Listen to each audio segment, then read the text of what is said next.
Hello everyone. So we are solving the back exercise of the chapter solutions and today we will discuss question number 5. So the question is, a solution of glucose in water is labeled as 10% W by W. What would be the molality and mole fraction of each component in the solution? If the density of the solution is 1.2 gram per ml, then what shall be the molarity of the solution? तो यहाँ पर करना क्या है बेटा, आपको molarity calculate करनी है, मोलालिटी कैलकुलेट करनी है एंड मोल फ्रैक्शन भी कैलकुलेट करना है फॉर ईच कॉम्पोनेंट. ठीक, तो चलो शुरू हो जाओ. आपको दिया है बेटा 10% W by W of glucose. तो यहाँ पर लिखेंगे 10% W बाय W. इसका मतलब क्या है बेटा, इसका मतलब ये हुआ कि 10 ग्राम ऑफ ग्लूकोज, ग्लूकोज का फॉर्मूला क्या होता है, C6H12O6 इज प्रेजेंट इन, कितना सॉल्यूशन होगा बेटा, is present in 100 gram of solution, क्योंकि हम परसेंटेज की बात कर रहे हैं, राइट. या फिर हम क्या लिख सकते हैं, और हम कह सकते हैं 10 gram of glucose C6H12O6 is present in, solvent के टर्म्स में बात कर सकते हैं बेटा, is present in 90 grams of water, क्योंकि एक्वस सॉल्यूशन है वहां पर. क्लियर. ये हम क्यों कर रहे हैं, क्योंकि चाहे हमें मोलारिटी निकालना हो, चाहे मोलारिटी निकालना हो, चाहे मोल फ्रैक्शन निकालना हो, सबके लिए हमें चाहिए होंगे नंबर ऑफ मोल्स.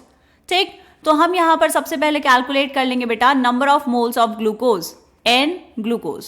ठीक है, कितना आएगा, गिवन मास कितना है ग्लूकोज का 10 grams divide by molar mass of glucose C6H12O6. कैसे निकालेंगे, 6 इंटू 12 प्लस 12 प्लस 6 इंटू 16. इसको कैलकुलेट करेंगे तो ये आ जाएगा बेटा 180 ग्राम पर mole. This is the molar mass of glucose. तो यहां पर लिखेंगे 10 डिवाइड बाय 180. कितना आएगा ये, 0.0555 mole. This is the number of moles of glucose. ऐसे ही हम निकाल लेते हैं number of moles of water, क्योंकि हमें कैलकुलेट करना होगा मोल फ्रैक्शन. वाटर कितना बेटा 90 grams divide by molar mass कितना 18. तो ये कैलकुलेट करके आ जाएगा 5 मोल्स. ठीक, ये दो चीजें आपने कैलकुलेट कर दी. तो जब इतना आ गया है तो हम यहाँ पर नीचे कैलकुलेट कर लेते हैं पहले मोल फ्रैक्शन. ठीक है, मोल फ्रैक्शन भी तो पूछा है आपसे, तो मोल फ्रैक्शन निकालना है बेटा. तो हम यहाँ पर मोल फ्रैक्शन निकाल रहे हैं ग्लूकोज का. तो ग्लूकोज का मोल फ्रैक्शन निकालने का मतलब क्या हुआ, ऊपर हम लेंगे number of moles of glucose divide by number of moles of glucose plus number of moles of water. Values put करेंगे तो mole fraction of glucose is equals to, number of moles कितने बेटा ग्लूकोज के लिए 0.0555 and divide by 0.0555 plus number of moles of water कितना है 5. तो यहां पर आपके पास ग्लूकोज का मोल फ्रैक्शन कितना आ जाएगा बेटा 0.0555 डिवाइड बाय 5.0555. तो मोल फ्रैक्शन ऑफ ग्लूकोज आ गया आपके पास, डिवाइड करेंगे इसको तो यह आ जाएगा बेटा 0.01. This is the mole fraction of glucose. ऐसे ही क्या हम यहां पर कैलकुलेट कर सकते हैं मोल फ्रैक्शन ऑफ वाटर. कैसे करेंगे बेटा, XH2O equals to 1 minus mole fraction of glucose. ऐसा क्यों, क्योंकि दो कंपोनेंट्स का मोल फ्रैक्शन इक्वल होता है 1 के. तो X ऑफ वाटर मतलब mole fraction of water equals to 1 minus 0.01. तो आपके पास मोल फ्रैक्शन ऑफ वाटर आ गया बेटा, कितना आएगा 0.99. ठीक है, तो यहां पर ये आ गया आपके पास आंसर. आंसर्स को लास्ट में हम लिख लेंगे एक साथ. इसको थोड़ा सा कर लेते हैं, जगह कर लेते हैं. यहां पर ये आ गया आपके पास mole fraction of glucose and ये आ गया मोल फ्रैक्शन ऑफ वाटर. इसको हम कर लेंगे बेटा बॉक्स के अंदर बंद, because this is the answer for mole fraction. ठीक है, क्लियर इतनी चीज. ओके, नेक्स्ट क्या कैलकुलेट करना है बेटा, आपको कैलकुलेट करनी है मोलालिटी. मोलालिटी का फॉर्मूला क्या होगा, number of moles of glucose, क्योंकि यहां पर ग्लूकोज क्या है आपके पास solute, divide by mass of solvent. और सॉल्वेंट का मास आपको किस में लेना है बेटा, ये आपको लेना है केजीज में.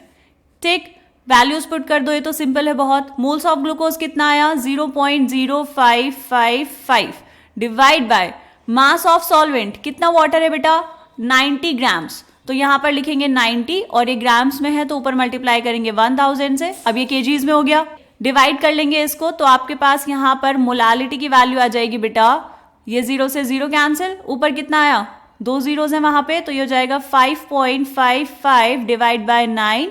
सो molality equals to 0.61 mole per KG.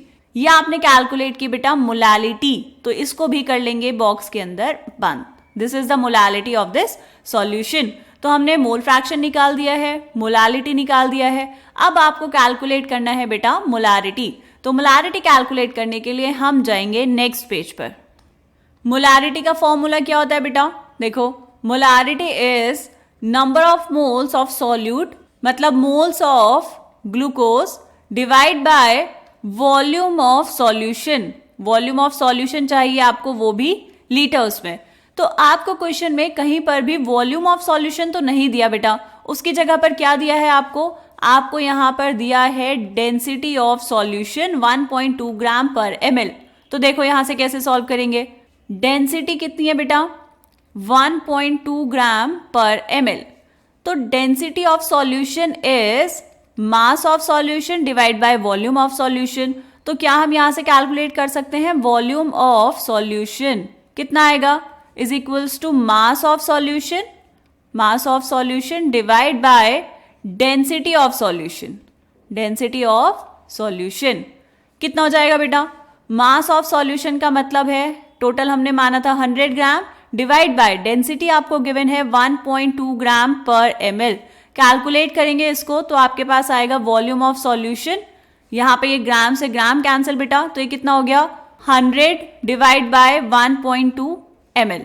Values put करेंगे अब फॉर्मूले में, तो आपके पास था मोलारिटी जो हमें कैलकुलेट करना है equals two moles of glucose कितना बेटा 0.0555 divide by volume of solution 100 divide by 1.2, ये मिलीलीटर्स में है, इसको डिवाइड करेंगे 1000 से तो आपके पास ऊपर कितना आ जाएगा बेटा 1000। सो मोलारिटी इक्वल्स टू, सो ये कितना हो जाएगा बेटा, ये 1.2 भी चले जाएगा आपके पास ऊपर और ये 2 0 से 2 0 कैंसिल, 1.2 ऊपर गया तो ये कितना हो गया 1.2 इंटू 10 इज 12। तो मोलारिटी आपके पास आया 0.0555 into 12। So molarity equals to, multiply करेंगे इसको तो यह आ जाएगा बेटा 0.660 मोल पर litre. This is the answer for molarity. तो इसको भी कर लेंगे बेटा बॉक्स के अंदर बंद। ठीक है, तो आपने तीनों आंसर्स निकाल दिए। यहां पर आपको कैलकुलेट करना था मोलालिटी, ये रहा, आपको कैलकुलेट करना था mole fraction for each component, ये हमने कर दिया, एंड आपको कैलकुलेट करनी थी मोलारिटी, वो भी हमने यहां पर कर दी है। ठीक है बेटा, अब हम मिलेंगे नेक्स्ट क्वेश्चन में, तब तक के लिए बाय बाय।